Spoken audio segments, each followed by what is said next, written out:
How to open a MariBank account. 1. Download the app. Download the MariBank Philippines app from the Google Play Store, Apple App Store, or Huawei App Gallery. 2. Start sign up. Open the app and select your preferred registration method. Sign up with Shopee mobile number, or use other mobile number. On my part, I use other mobile number. Enter your mobile number. Enter a referral code if you have one, or feel free to use mine. You'll receive a cash reward from MariBank once you complete all the requirements. Then check the box and tap next. You will receive an OTP from MariBank. MariBank will ask to activate biometrics login. Tap activate now. MariBank will ask to link with Shopee Pay. Tap proceed. 3. Complete facial verification. Perform the brief in-app selfie check or facial scan to verify your identity.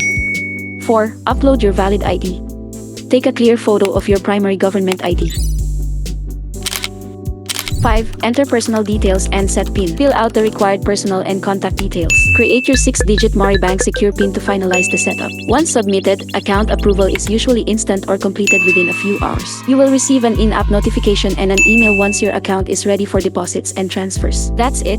Thank you for watching.